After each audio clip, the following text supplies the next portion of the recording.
യേശുവിൽ ഏറ്റവും പ്രിയപ്പെട്ട എൻ്റെ സഹോദരി സഹോദരന്മാരെ, നമ്മൾ ഇന്ന് ചിന്തിക്കുന്ന വിഷയം നല്ല ആടുകൾ എന്നതിനെ പറ്റിയാണ്. നല്ല ഇടയൻ എന്ന വിഷയത്തിൽ ഒരുപാട് പ്രസംഗങ്ങൾ നമ്മൾ കേട്ടിട്ടുണ്ട്. ഈശോ നല്ല ഇടയനാണ് എന്ന് നമുക്കെല്ലാവർക്കും തന്നെ അറിയാം. എന്നാൽ ഇന്ന് പരിശുദ്ധാത്മാവ് ആഗ്രഹിക്കുന്നത് നല്ല ആടുകൾ ആരാണ് എന്നതിനെ പറ്റിയാണ്. ദൈവത്തിൻ്റെ വചനത്തിൽ നിന്നും ഏതാനും കാര്യങ്ങൾ ഇന്ന് നിങ്ങളുമായിട്ട് പങ്കുവയ്ക്കുവാൻ ഞാൻ ആഗ്രഹിക്കുകയാണ്. ഒന്നാമതായിട്ട്, നല്ല ആടുകൾ യഥാർത്ഥ വാതിലിലൂടെ പുറത്തേക്ക് പോവുകയും അകത്തേക്ക് വരികയും ചെയ്യുന്നു. യോഹന്നാന്റെ സുവിശേഷം 14-ാം അധ്യായം അതിൻ്റെ 6-ാമത്തെ തിരുവചനത്തിൽ യേശു പറഞ്ഞു, വഴിയും സത്യവും ജീവനും ഞാനാണ്. എന്നിലൂടെ അല്ലാതെ ആരും പിതാവിൻ്റെ പക്കലേക്ക് വരുന്നില്ല. പിതാവായ ദൈവത്തിൻ്റെ മഹത്വത്തിലേക്ക് ഒരു മനുഷ്യന് പ്രവേശിക്കാനുള്ള ഏക വാതിൽ യേശു ക്രിസ്തു ആണ് എന്ന് ദൈവത്തിൻ്റെ വചനവും സഭയും നമ്മളെ പഠിപ്പിക്കുന്നു. അതുകൊണ്ടാണ് പത്രോസിൻ്റെ ആദ്യത്തെ പ്രസംഗത്തിൽ പത്രോസ് ശക്തമായ ഭാഷയിൽ പറയുന്നുണ്ട്, ആകാശത്തിന് താഴെ നമ്മുടെ ഇടയിൽ നമ്മുടെ രക്ഷയ്ക്കു വേണ്ടി മറ്റൊരു നാമവും നൽകപ്പെട്ടിട്ടില്ല. ഈശോയിൽ ഏറ്റവും പ്രിയപ്പെട്ട ദൈവമക്കളെ, മനുഷ്യൻ പാപം ചെയ്ത് ദൈവത്തിൻ്റെ മഹത്വത്തിൽ നിന്ന് വീണുപോയ സമയത്ത് തന്നെ ദൈവവുമായിട്ടുള്ള ബന്ധവും ദൈവവുമായിട്ടുള്ള കൂട്ടായ്മയും നഷ്ടപ്പെട്ട സമയത്ത് തന്നെ മനുഷ്യ ചരിത്രത്തിൻ്റെ ആരംഭത്തിൽ തന്നെ പിതാവായ ദൈവം ഈ വാതിലിനെ പറ്റി പറയുന്നുണ്ട്. സ്ത്രീയുടെ സന്തതിയും നിന്റെ സന്തതിയും തമ്മിൽ ശത്രുത ഞാൻ ഉളവാക്കും, സ്ത്രീയുടെ സന്തതി നിന്റെ തലയെ തകർക്കും. ദൈവമായിട്ട് മനുഷ്യന് ഇനി ഒരിക്കൽ കൂടി ഒരു കൂട്ടായ്മയിൽ ആഴമായ ബന്ധത്തിൽ വരുവാൻ ഒരൊറ്റ മാർഗം മാത്രമേ ഉള്ളൂ, അത് സ്ത്രീയുടെ സന്തതിയാണ്. നല്ല ആടുകൾ ഈ വാതിലിനെ തിരിച്ചറിയുന്നു. ഈ വാതിലിലൂടെ ദൈവത്തിലേക്ക് കടന്നു ചെല്ലുന്നു. ഈ വാതിലിലൂടെ അകത്ത് പ്രവേശിക്കുന്നു. ഈ വാതിലിലൂടെ ദൈവരാജ്യത്തിൻ്റെ എല്ലാ മഹത്വവും അനുഭവിച്ചറിയുന്നു. ഞാനിത് പ്രത്യേകിച്ച് പറയാനായിട്ട് കാരണം, ഒരു ദൈവവിശ്വാസം ഇല്ലാത്തവരും ഒരു സ്ഥലത്ത് കോൺസെൻട്രേറ്റ് ചെയ്തിരുന്നു, അതായത് അവരുടെ കണ്ണുകളെ അടച്ച് ഒരു പോയിന്റിലേക്ക് കുറേ സമയം നോക്കിക്കൊണ്ടിരുന്നാൽ തലച്ചോറിൻ്റെ അകത്ത് ചില പ്രത്യേക കാര്യങ്ങൾ സംഭവിക്കുകയും ഏതാനും അനുഭവങ്ങൾ ആ വ്യക്തികൾക്കുണ്ടാവുകയും ചെയ്യും. ഇതിന് പ്രത്യേകിച്ച് ദൈവവിശ്വാസത്തിൻ്റെ ആവശ്യമൊന്നുമില്ല. നമ്മളൊരു മുറിയിൽ വെറുതെ വാതിലടച്ചിട്ടിരുന്ന് അവിടുത്തെ ഭിത്തിയിൽ ഒരു വട്ടം വരച്ചിട്ട് നടുക്ക് കുറച്ചു നേരം നോക്കിക്കൊണ്ടിരുന്നാൽ തന്നെ, ഇത് സ്ഥിരമായിട്ട് ചെയ്തുകൊണ്ടിരുന്നാൽ തന്നെ എന്താണ്ടൊക്കെ കാണുന്നത് പോലുള്ള അനുഭവങ്ങൾ ഉണ്ടാകും. ഇതിനാണ് നമ്മൾ മെഡിറ്റേഷൻ ടെക്നിക്കുകൾ എന്ന് പറയുന്നത്. യഥാർത്ഥത്തിൽ ഇത് ആത്മീയ അനുഭവമല്ല, നമ്മുടെ സോൾ എന്ന് പറയുന്ന, നമ്മുടെ ദേഹി എന്ന് പറയുന്ന പാർട്ടിൻ്റെ അതിനെ ഉജ്ജ്വലിപ്പിക്കുന്ന ഒരു പ്രവൃത്തി മാത്രമാണ്. ദൈവത്തിൽ വിശ്വാസം പോലും ഇത് ചെയ്യുവാൻ ആവശ്യമില്ല. അതുകൊണ്ടാണ് ഈശോ പറയുന്നത്, യഥാർത്ഥ ദൈവാനുഭവം കിട്ടുവാൻ അരൂപിയായ ദൈവത്തെ, അഭിഷേകമായി കടന്നു വരുന്ന ദൈവത്തെ, പരിശുദ്ധാത്മാവായി കടന്നു വരുന്ന ദൈവത്തെ അതിൻ്റെ മുഴുവൻ സൗന്ദര്യത്തോടും അതിൻ്റെ മുഴുവൻ മഹത്വത്തോടും കൂടെ അനുഭവിച്ചറിയുവാൻ യേശു എന്ന വാതിലിലൂടെ നമ്മൾ കടന്നു പോകേണ്ടതായിട്ടുണ്ട്. ഞാനിന്ന് ഈ വിഷയം എടുക്കുമ്പോൾ എൻ്റെ മനസ്സിലേക്ക് കടന്നു വരുന്ന ഒരു കാര്യം ഈശോ പറഞ്ഞ കാണാതായ ആടുകളുടെ ഉപമയാണ്. അതിൽ 99 ആടുകളും കൃത്യമായ വാതിലിലൂടെ അകത്തേക്ക് വരികയും പുറത്തേക്ക് പോവുകയും ചെയ്തപ്പോൾ ഒരാട് മാത്രം തനിക്കിഷ്ടമുള്ള ഒരു വാതിലിലൂടെ പുറത്തേക്ക് പോകുന്നു. അത് യഥാർത്ഥ വാതിലിലൂടെ പോകുന്നതിന് പകരം തനിക്ക് തോന്നിയ ഒരു വാതിലിലൂടെ പുറത്തേക്ക് ചെല്ലുകയും മുൾപടർപ്പുകളിൽ ചെന്ന് കുടുങ്ങിപ്പോവുകയും ചെയ്യുന്നത് നമ്മൾ ദൈവത്തിൻ്റെ വചനത്തിൽ കാണുകയാണ്. ഈ ആടിനെയാണ് കാണാതെ പോയ ആട് എന്ന് പറയുന്നത്. അപ്പോൾ പ്രിയപ്പെട്ടവരെ, ഇടയൻ നല്ലതായാൽ മാത്രം പോരാ. നമ്മൾ സാധാരണ 23-ാം സങ്കീർത്തനം നമ്മുടെയൊക്കെ വീട്ടിൽ കുടുംബ പ്രാർത്ഥനയിലും നമ്മൾ തനിച്ചായിരിക്കുമ്പോഴും ഒക്കെ ചൊല്ലാറുണ്ട്. എന്നിട്ട് പറയാറുണ്ട്, എന്തൊരു മനോഹരമായ സങ്കീർത്തനമാണ്, ഇതിലുള്ള എല്ലാ അനുഗ്രഹവും എനിക്കുള്ളതാണ്, പച്ചയായ പുൽപ്പുറങ്ങൾ എനിക്കുള്ളതാണ്, പ്രശാന്തമായ ജലാശയം എനിക്കുള്ളതാണ്, വിരുന്ന് എനിക്കുള്ളതാണ്, എൻ്റെ ശിരസ് തൈലം കൊണ്ട് അഭിഷേകം ചെയ്യുന്നു, മരണത്തിൻ്റെ നിഴൽ വീണ താഴ്വരയിലൂടെ ഞാൻ കടന്നു പോയാലും കർത്താവ് എൻ്റെ കൂടെയുണ്ട്, അവിടുത്തെ നന്മയും കരുണയും ജീവിതകാലം മുഴുവൻ എന്നെ അനുഗമിക്കും, കർത്താവിൻ്റെ ആലയത്തിൽ ഞാൻ എന്നേക്കും വസിക്കും. സത്യത്തിൽ സങ്കീർത്തനങ്ങളുടെ സങ്കീർത്തനം എന്നറിയപ്പെടുന്ന ഈ ഇടയ സങ്കീർത്തനം നമ്മൾ ഇടയനെ പറ്റിയാണ് സാധാരണയായിട്ട് പറയുന്നത്. പക്ഷെ ഇതിൻ്റെ അകത്തൊരു ചെറിയ പ്രശ്നമുണ്ട്. ഇടയൻ മുന്നോട്ട് പോയി പച്ച പുൽപ്പുറങ്ങൾ കാണിച്ചു തരാൻ ഇടയൻ തൻ്റെ വടിയുമായി മുന്നോട്ട് പോകുമ്പോൾ ഇടയന്റെ പിന്നാലെ പോകുന്ന ആടും കൂടെ തീരുമാനിക്കണം, ഞാൻ ഈ ഇടയന്റെ പിന്നാലെ പോകണമോ വേണ്ടയോ. ആട് മറ്റൊരു വഴിയിലൂടെ പോകാൻ തീരുമാനിച്ചാൽ, മറ്റൊരു വാതിലിലൂടെ പോകാൻ തീരുമാനിച്ചാൽ 23-ാം സങ്കീർത്തനത്തിൽ പറഞ്ഞിരിക്കുന്ന ഒറ്റ വാഗ്ദാനവും ആടുകൾക്കുള്ളതല്ല.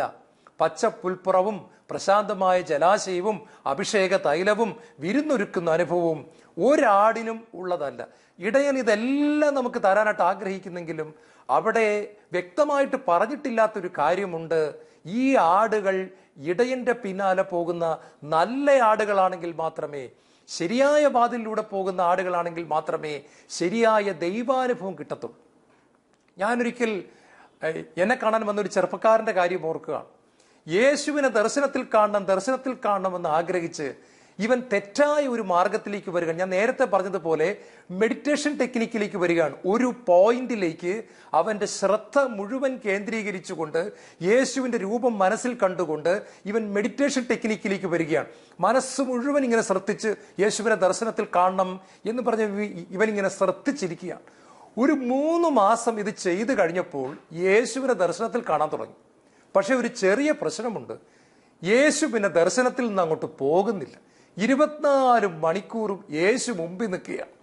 രാത്രി കിടക്കുമ്പോഴും കണ്ണടയ്ക്കുമ്പോഴും യേശു മുമ്പിൽ നിൽക്കുകയാണ്. ആഹാരം കഴിക്കുമ്പോൾ പ്ലേറ്റിന്റെ മുകളിൽ യേശു മുൻപിൽ നിൽക്കുകയാണ്. 24 മണിക്കൂറും യേശു മുൻപിൽ നിൽക്കുക. ഉറങ്ങാൻ പറ്റുന്നില്ല. യേശുവിന്റെ പിന്നിൽ കുറെ നക്ഷത്രങ്ങളും ചന്ദ്രനും കുറെ പ്രകാശവും ഒക്കെ ഉണ്ട്. പ്രിയപ്പെട്ട സഹോദരങ്ങളെ, ഇത് യഥാർത്ഥത്തിലുള്ള യേശു അല്ല. ഇത് മൈൻഡിന്റെ ഒരു പ്രൊജക്ഷൻ മാത്രമാണ്.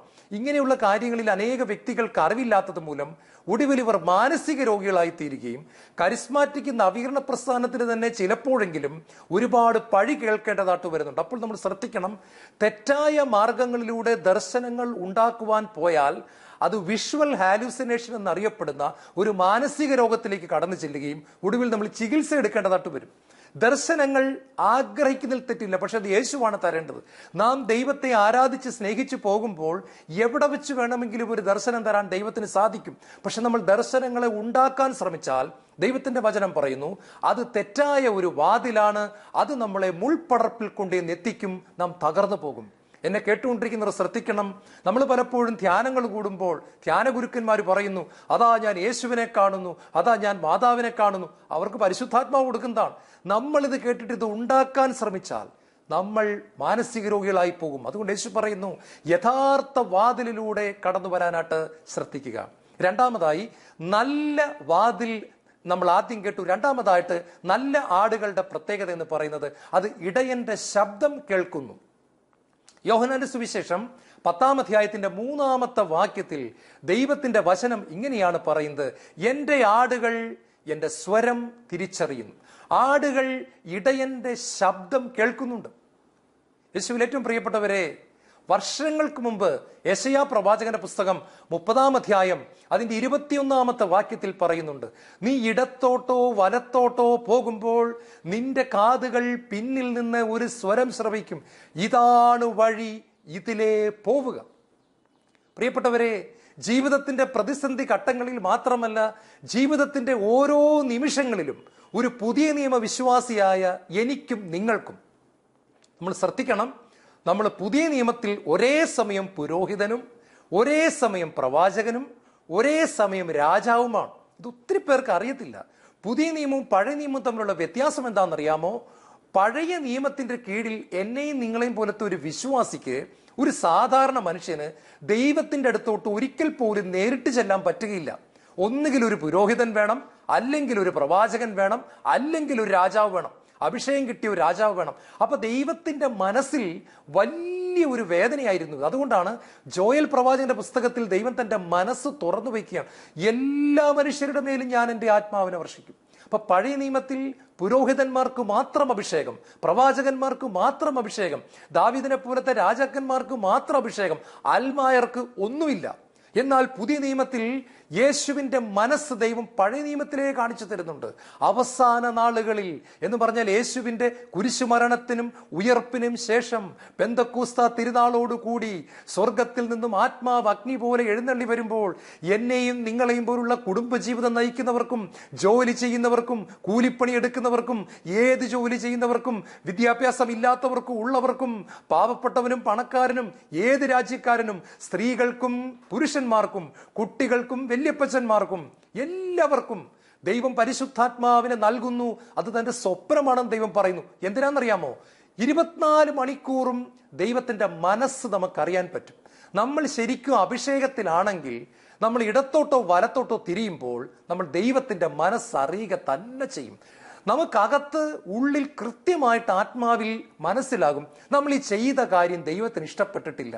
നമ്മൾ ഏതോ ഒരു ജോലിക്ക് പോകാനായിട്ട് ഇന്റർവ്യൂവിന് പോവുകയാണ്, ഒരു പ്രത്യേക കമ്പനിയിലേക്ക് പോകാൻ പോവുകയാണ്, നമുക്ക് ഒത്തിരി ഇഷ്ടപ്പെട്ടു. പക്ഷെ നമ്മൾ രാവിലെ പ്രാർത്ഥിച്ച് നമ്മുടെ പെട്ടിയുമെടുത്ത് ഈ ഇന്റർവ്യൂവിന് പോകാനായിട്ട് പടി ഇറങ്ങുമ്പോൾ തൊട്ടേ ഉള്ളിൽ ഒരു വലിയ കരിങ്കല്ലെടുത്ത് വെച്ചതുപോലത്തെ ഒരു ഭാരം വരികയാണ്. നമ്മൾ ഓർക്കുന്നത് ഇതെന്താ പ്രശ്നം, എന്താണ് ഈ കുഴപ്പം, എനിക്ക് പ്രത്യേകിച്ച് ഒരു അസ്വസ്ഥതയും ഇല്ല, എവിടെ നിന്നാണ് ഈ ഭാരം വരുന്നത്? ഇതാണ് ദൈവം പറയുന്നത്, നീ ഇടത്തോട്ടോ വലത്തോട്ടോ സഞ്ചരിക്കുമ്പോൾ പിന്നിൽ നിന്ന് നിന്റെ ആന്തരിക മനുഷ്യന്റെ കാതുകൾ ഒരു ശബ്ദം കേൾക്കും, ഇതാണ് വഴി, ഇതിലേ പോവുക.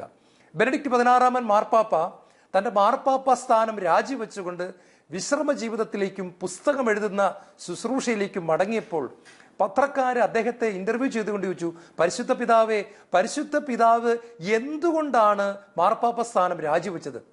അദ്ദേഹം പറഞ്ഞു, ദൈവം എന്നോട് പറഞ്ഞിട്ടാണ് എന്ന് പറഞ്ഞു. അപ്പോൾ പത്രക്കാര് തിരിച്ചു ചോദിച്ചു, ദൈവം അങ്ങേക്ക് പ്രത്യക്ഷപ്പെട്ടാണോ ഇത് പറഞ്ഞത്?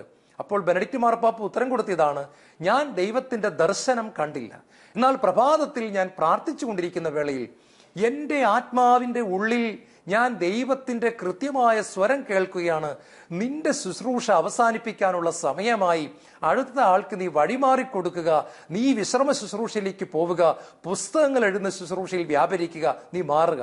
ഇതെവിടെ നിന്നാണ് വന്നത്?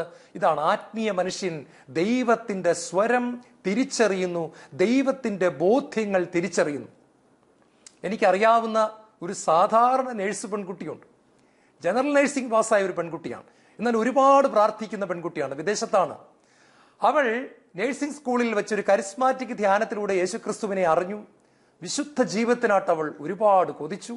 അവൾ അന്ന് മുതൽ പ്രാർത്ഥിക്കാൻ തുടങ്ങി, കർത്താവേ, ഒരുപാട് പ്രാർത്ഥിക്കുന്ന, സ്നേഹമുള്ള, വിശുദ്ധിയുള്ള, പാവങ്ങളെയൊക്കെ സഹായിക്കാൻ മനസ്സുള്ള, പിശുക്കനല്ലാത്ത ഒരു ഭർത്താവിനെ വേണം എനിക്ക് തരാൻ. എനിക്ക് ഒരുപാട് പാവങ്ങളെയൊക്കെ സഹായിക്കണമെന്നുണ്ട്. അപ്പൊ അതിനൊന്നും തടസ്സം ഉണ്ടാക്കാത്ത നല്ല മനസ്സുള്ള ഒരു ഭർത്താവിനെ വേണം എനിക്ക് തരാൻ കേട്ടോ. അതുകൊണ്ട് നിന്റെ മനസ്സ് എനിക്ക് അറിയണം. ഞാൻ നേരത്തെ പറഞ്ഞു, നമ്മൾ ഒരേ സമയം പുരോഹിതനും പ്രവാചകനും രാജാവുമാണ്. അതുകൊണ്ടാണ് ബൈബിൾ വിളിക്കുന്നത് നിങ്ങൾ രാജകീയ പുരോഹിത ഗണം. അതുകൊണ്ടാണ് ബൈബിൾ പറയുന്നത് നിങ്ങൾ പ്രവചനവരത്തിന് വേണ്ടി തീഷ്ണമായി ആഗ്രഹിക്കും. ഇതെല്ലാം ദൈവം നമുക്ക് തരികയാണ്. അപ്പോൾ ഈ പെൺകുട്ടി കർത്താവിന്റെ മനസ്സറിയാൻ വേണ്ടി പ്രാർത്ഥിച്ചുകൊണ്ടിരിക്കുകയാണ്. വർഷങ്ങൾ കടന്നു. അവൾക്ക് 24 വയസ്സായ സമയത്ത് ഒരു ദിവസം അവൾ രാവിലെ വിശുദ്ധ കുർബാനയ്ക്ക് പോകുന്നതിന് മുമ്പായിട്ട് തന്റെ മുറിയിലിരുന്ന് പേഴ്സണൽ പ്രയർ, വ്യക്തിപരമായ പ്രാർത്ഥന ചെയ്തുകൊണ്ടിരിക്കുന്ന സമയത്ത് അവൾ ഒരു ദർശനത്തിൽ ഒരു കാര്യം കാണുകയാണ്. ഒരു മഞ്ഞ ഷർട്ടിട്ട്, മഞ്ഞ എന്ന് പറഞ്ഞാൽ സാധാരണ പുരുഷന്മാർ ഇടാത്ത നിറത്തിലുള്ള കടുപ്പ് മഞ്ഞ നിറത്തിലുള്ള ഒരു ഫുൾ സ്ലീവ് ഷർട്ടും ഒരു വലിയ കൂളിംഗ് ഗ്ലാസും വെച്ച് ഒരു ചെറുപ്പക്കാരൻ ബൈക്കിൽ വന്ന് തന്റെ വീടിന്റെ മുമ്പിൽ തന്നെ പെണ്ണ് കാണാൻ വരുന്നിട്ട് കാണുകയാണ്. ഈ പെട്ടെന്ന് ഇതിൻ്റെ അകത്തുനിന്ന് സുബോധത്തിലേക്ക് കടന്നു വന്ന് ഇവൾ അത്ഭുതപ്പെട്ടു. ദൈവമേ, ഏതെങ്കിലും ചെറുക്കന്മാര് പെണ്ണ് കാണാൻ നേരത്ത് കഠിനമായ കട്ട നിറത്തിലുള്ള മഞ്ഞ നിറത്തിലുള്ള ഷർട്ടും ഈ വലിയൊരു കൂളിംഗ് ഗ്ലാസ് വെച്ച് ഏതെങ്കിലും ചെറുക്കന്മാര് ഈ കാലഘട്ടത്തിൽ പെണ്ണ് കാണാനായിട്ട് വരുമ്പോൾ, അപ്പോൾ ഇവളുടെ മനസ്സിൽ ഈ രൂപം നിൽക്കുകയാണ്. അന്ന് വൈകിട്ടൊരു ചെറുപ്പക്കാരൻ വന്നു, വേറെ ഏതോ ഷർട്ടൊക്കെ ഇട്ട് കൂളിംഗ് ഗ്ലാസ് ഒന്നും വയ്ക്കാതെ വന്നത്. ഇയാളെ കണ്ടപാടെ തന്നെ ഇവൾ അപ്പച്ചനോട് പറഞ്ഞു, അപ്പച്ച എനിക്കിത് വേണ്ടാന്ന് പറഞ്ഞു. ഇങ്ങനെ കുറെ ചെറുക്കന്മാർ ഇവള് വേണ്ടാന്ന് പറഞ്ഞു കഴിഞ്ഞപ്പോ അപ്പച്ചൻ ചോദിച്ചടി, ഇപ്പൊ ഒരു 8-10 ഇത് എങ്ങോട്ടായി പോകാൻ പോകുന്നത്, നീ ആരാന്ന വിചാരം? അല്ല അപ്പച്ച, അത് കൃത്യമായിട്ട് വരും അപ്പച്ചാന്ന് പറഞ്ഞു. ആർക്കും ഇവളെ പിടികിട്ടുന്നില്ല. ഒരു ദിവസം ഇവൾ ദർശനത്തിൽ പ്രഭാതത്തിൽ കണ്ടതുപോലെ തന്നെ എനിക്ക് കുടുംബത്തെ നന്നായിട്ട് അറിയാം. ഈ ചെറുപ്പക്കാരൻ ഒരുപാട് പ്രാർത്ഥിക്കുന്ന ഒരു ചെറുപ്പക്കാരനാണ്, നല്ലൊരു മകനാണ്, ഒരുപാട് എളിമയുള്ള, ഒരുപാട് പാവങ്ങളെ സഹായിക്കുന്ന, സൗദി അറേബ്യയിൽ അന്ന് ജോലി ചെയ്തുകൊണ്ടിരുന്ന ഒരു മകനാണ്. അപ്പൊ അവൻ വിവാഹം കഴിക്കാൻ നേരത്ത് അവന്റെ മനസ്സിൽ ഇങ്ങനെ ചിന്തിക്കുകയാണ്, ഞാൻ കടുത്ത നിറത്തിലുള്ള ഒരു മഞ്ഞ ഫുൾ സ്ലീവ് ഷർട്ടും ഒരു വലിയ കടുപ്പമുള്ള കൂളിംഗ് ഗ്ലാസും വെച്ച് ഞാൻ ചെന്നാൽ ഒരു പെണ്ണും മിക്കവാറും എന്നെ കാണുമ്പോൾ തന്നെ സ്വീകരിക്കാനുള്ള സാധ്യതയില്ല, ഓടിക്കളയും. ഞാൻ ഈ രൂപത്തിൽ ചെന്നിട്ടും എന്നെ ഇവൾ സ്വീകരിക്കുന്നുണ്ടെങ്കിൽ അതിന്റെ അർത്ഥം ഇവൾക്ക് നല്ലൊരു ഹൃദയമുണ്ടെന്നാണ്. അതുകൊണ്ടൊന്ന് പരീക്ഷിച്ചു നോക്കിയേക്കാം. അപ്പൊ രാവിലെ അപ്പച്ചന്റെ കൂടെ പെണ്ണ് കാണാനായിട്ട് ഇറങ്ങുകയാണ്. അപ്പച്ചൻ ചേട്ടാ മോനെ, ഇത് ലോകത്ത് ആരെങ്കിലും, പ്രത്യേകിച്ച് കത്തോലിക്ക സഭയപ്പെട്ടവർ ഇങ്ങനെ പെണ്ണ് കാണാൻ പോവൂ? ഇത് എന്ത് രൂപമാണിത്? നീ എന്ത് സിനിമയിൽ പാട്ടുപാടി ഡാൻസ് കളിച്ച് തുള്ളിച്ചാടാൻ പോവാണോ, അതോ ഇത് മിമിക്രി കാണിക്കാൻ പോവാണോ? അപ്പോൾ ഈ ചെറുപ്പക്കാരൻ പറഞ്ഞു, അപ്പച്ചനൊന്നും മിണ്ടാതിരിക്കും, ഞാനൊന്ന് നോക്കട്ടെ എന്ന് പറഞ്ഞു. അങ്ങനെ കടുത്ത നിറത്തിലുള്ള ഒരു കൂളിംഗ് ഗ്ലാസും വെച്ച് ഈ വലിയൊരു ഫുൾ സ്ലീവ് ഷർട്ടും ഒക്കെ ഇട്ട് ഇവൻ മുടിയൊക്കെ പാറി പറത്തി രാവിലെ വീട്ടിലേക്ക് വരികയാണ്. അപ്പൊ ദൂരെ നിന്ന് ഇടവഴിയിലൂടെ ഈ ബൈക്ക് വച്ചിട്ട് അപ്പച്ചനും മകനും കൂടി ഇങ്ങോട്ട് വരുന്ന കാഴ്ച കണ്ടിട്ട് പെണ്ണിന്റെ അപ്പൻ പറഞ്ഞു, അയ്യോ നമ്മുടെ വീട്ടിലേക്ക് ഇതുപോലത്തെ ഒരു കോലത്തെ കണ്ടിട്ടില്ല, എടി നീ നോക്കിക്കേ ജനലിൽ കൂടെ. ഇവളി ചോദിച്ചു, എന്താ അപ്പച്ച? ദാ ഇത് എന്തുവാടി ഇത്, സിനിമയിൽ ഡ്രാമയിലൊക്കെ നമ്മൾ കോമാളി വേഷം കെട്ടുന്ന പോലെ തുരുത്തൻ്റെ ഇവിടെ വരും. ദൈവമേ, ഇവനൊക്കെ കത്തോലിക സഭയുടെ തൊണ്ടായി പോയല്ലോ, ഇവനൊന്നും ആദ്യ കുർബാന സ്വീകരിച്ചിട്ടുണ്ടാകത്തില്ല. ഇവൾ ജനലിലൂടെ നോക്കുമ്പോൾ ഇവൻ കൂളിംഗ് ഗ്ലാസും വെച്ച് വരികയാണ്. പ്രിയപ്പെട്ടവരെ, ഇവളിത് കണ്ടപാടെ അപ്പച്ചനോട് പറഞ്ഞു, അപ്പച്ച കല്യാണം ഉറപ്പിച്ചേക്കാൻ പറഞ്ഞു. അപ്പച്ചൻ ചോദിച്ചു, എന്റെ പൊന്നു മോളെ, എത്രയോ നല്ല ചെറുപ്പക്കാർ ഇവിടെ കാണാൻ വന്നു, അവരോടൊക്കെ നീ സംസാരിച്ചു പോലും ഇല്ല, അതിനു മുമ്പേ തന്നെ അവരെ ഒന്നും വേണ്ട എന്ന് പറഞ്ഞു. ഇതാ ഒരുത്തം വന്നു, ഒന്ന് സംസാരിക്കുക പോലും ചെയ്യാതെ കല്യാണം ഉറപ്പിച്ചേക്കാൻ പറഞ്ഞതിന്റെ കാര്യം എന്താണ്? അപ്പച്ച, ഇതാണ് ദൈവത്തിന്റെ പരിശുദ്ധാത്മാവിന്റെ മനസ്സ് എനിക്ക് കാണിച്ചു തന്ന ചെറുക്കൻ ഇതാണ്. അപ്പച്ച ഇതങ്ങ് ഉറപ്പിച്ചേക്കാൻ പറഞ്ഞു. വീട്ടിൽ ആർക്കും ഇത് ഉൾക്കൊള്ളാൻ പറ്റിയില്ലെങ്കിലും ഇവളുടെ പിടിവാശിക്ക് മുമ്പിൽ ഈ വിവാഹം നടക്കുകയാണ്. ഞാൻ അവരുടെ ഭവനത്തിൽ പോയി. അവരൊരു വിദേശ രാജ്യത്ത് 2 പേര് നല്ല രീതിയിൽ ജോലി ചെയ്യുന്നു. ഇവിടെ നേഴ്സാണ്. ഒരുപാട് പ്രാർത്ഥിക്കുന്ന കുടുംബം. ബഹുമാനപ്പെട്ട കൊച്ചു മാത്യു അച്ഛനൊക്കെ ആ രാജ്യത്ത് ചെല്ലുമ്പോൾ ഇവരുടെ വീട്ടിലാണ് താമസിക്കുന്നത്. നായ്ക്കമ്പറമ്പിലച്ഛൻ താമസിച്ചിട്ടുള്ള വീടാണ്. ഞാൻ അവിടെ ചെന്നപ്പോൾ ഇവരെന്നോട് പറഞ്ഞൊരു ചരിത്രം ഇതാണ്. ഞാൻ ആ ചെറുപ്പക്കാരനെ ശ്രദ്ധിച്ചു. ഒരുപാട് തവണ ഞാൻ ആ ചെറുപ്പക്കാരനുമായിട്ട് അടുത്ത് ഇടപെട്ടിട്ടുണ്ട്. വളരെ വിശുദ്ധനായ, എളിമയുള്ള, അല്പം പോലും ദേഷ്യപ്പെടാത്ത, ജീവിത പങ്കാളി അല്പം പോലും വേദനിപ്പിക്കാത്ത, പാവങ്ങളെ കാണുമ്പോൾ കണ്ണിൽ നിന്ന് കണ്ണുനീരൊഴുകുന്ന തരത്തിലുള്ള മനസ്സലിവുള്ള ഒരു ചെറുപ്പക്കാരൻ. പ്രിയപ്പെട്ട സഹോദരങ്ങളെ, പൂർണ്ണ ഹൃദയത്തോടെ ഒരു ആട് ഇടയന്റെ ശബ്ദം കേൾക്കാൻ ആഗ്രഹിച്ചപ്പോൾ ആ ആടിന്റെ ജീവിതത്തിന്റെ സമസ്ത മേഖലകളിലേക്കും ഇറങ്ങി വരുന്ന ഇടയന്റെ ശബ്ദം അവൾക്ക് തിരിച്ചറിയാൻ സാധിക്കുകയാണ്. അവൾ എന്നോട് പറയാണ്, ഡോക്ടറെ, എന്റെ ഭർത്താവിനെ പോലത്തെ ഒരു മനുഷ്യൻ ലോകത്തുണ്ടോ? പുരോഹിതന്മാരുടെ ഇടയിൽ കാണത്തില്ല, വചനപ്രഘോഷകരുടെ ഇടയിൽ കാണത്തില്ല, കർദിനാളന്മാരുടെ ഇടയിൽ കാണത്തില്ല. എന്റെ ഭർത്താവാണ് ഇന്ന് ലോകത്ത് ജീവിച്ചിരിക്കുന്ന ഏറ്റവും നല്ല മനുഷ്യൻ. അവൾ അഭിമാനത്തോടെ പറയുകയാണ്. കാണുക, ദൈവത്തിന്റെ പരിശുദ്ധാത്മാവിന്റെ ശബ്ദം, ബോധ്യങ്ങൾ ഉള്ളിന്റെ ഉള്ളിൽ തിരിച്ചറിയുന്ന വ്യക്തികൾ ഭാഗ്യവാന്മാർ. എന്റെ ആടുകൾ എന്റെ സ്വരം തിരിച്ചറിയുന്നു. മൂന്നാമതായിട്ട് കർത്താവിന്റെ വചനം പറയാണ്, നല്ല ആടുകൾ ഇടയനെ അനുഗമിക്കുന്നു. യോഹന്നാന്റെ സുവിശേഷം 10-ാം അധ്യായം അതിന്റെ 4-ാമത്തെ തിരുവചനം, ആടുകൾ ഇടയന്റെ സ്വരം തിരിച്ചറിയുന്നത് കൊണ്ട് അതിനെ അനുഗമിക്കുന്നു. പ്രിയപ്പെട്ട സഹോദരങ്ങളെ, ഇവിടെയാണ് പ്രശ്നം. കേരളത്തിൽ എന്നല്ല, ലോകം മുഴുവൻ ഒരുപാട് ധ്യാനങ്ങൾ നടക്കുന്നുണ്ട്. പക്ഷെ ഈ ധ്യാനങ്ങൾ നടന്നതിന്റെ അളവും ധ്യാനങ്ങളിൽ വരുന്ന ആളുകളുടെ എണ്ണവും കണക്കൂട്ടി നോക്കിയാൽ ലോകം മാനസാന്തരപ്പെടേണ്ട സമയം പണ്ടേ തന്നെ കഴിഞ്ഞു. എന്തിന്? 88 ധ്യാന കേന്ദ്രങ്ങളുള്ള കേരളം പറുദീസയാകേണ്ട സമയം കഴിഞ്ഞു. ഇവിടെ ധ്യാനം കൂടിയവരുടെ എണ്ണം എടുത്തു കഴിഞ്ഞാൽ നമ്മുടെ കണ്ണ് രണ്ടും കൂടെ തള്ളി പുറത്തു വരും. എന്നിട്ടും എന്തേ കേരളം സ്വാമി വിവേകാനന്ദൻ പറഞ്ഞതുപോലെ പ്രാന്താലയമായി മാറിയിരിക്കുന്നു? എന്തേ ഏറ്റവും കൂടുതൽ ആത്മഹത്യകൾ ഇവിടെ നടക്കുന്നു? എന്തേ ഏറ്റവും കൂടുതൽ കുടുംബ തകർച്ചകൾ ഇവിടെ നടക്കുന്നു? എന്തേ പ്രാർത്ഥിക്കുന്നുവെന്ന് അവകാശപ്പെടുന്നവരുടെ ഇടയിൽ ഏറ്റവും കൂടുതൽ ഗ്രൂപ്പിസം നടക്കുന്നു? എന്തേ ഒരു പ്രാർത്ഥിക്കുന്ന വ്യക്തിക്ക് വേറൊരു പ്രാർത്ഥിക്കുന്നവനെ കണ്ടുകൂടാ? എന്തേ ഇത്രമാത്രം പ്രശ്നങ്ങൾ പ്രാർത്ഥിക്കുന്നവരുടെ ഇടയിൽ പോലും ഉണ്ടാവുന്നു? ഇതിനൊരൊറ്റ കാരണമേ ഉള്ളൂ. ഒരുപാട് ആടുകൾ ദൈവത്തിന്റെ വചനമൊക്കെ കേൾക്കുന്നുണ്ട്, പുല്ല് തിന്നുന്നുണ്ട്, ആഹാരം കഴിക്കുന്നുണ്ട്, എല്ലാം അകത്തോട്ടടിച്ചു വിടുന്നുണ്ട്. പക്ഷേ ആടുകൾ ഇടയനെ അനുഗമിക്കാൻ തീരുമാനമെടുക്കുന്നില്ല.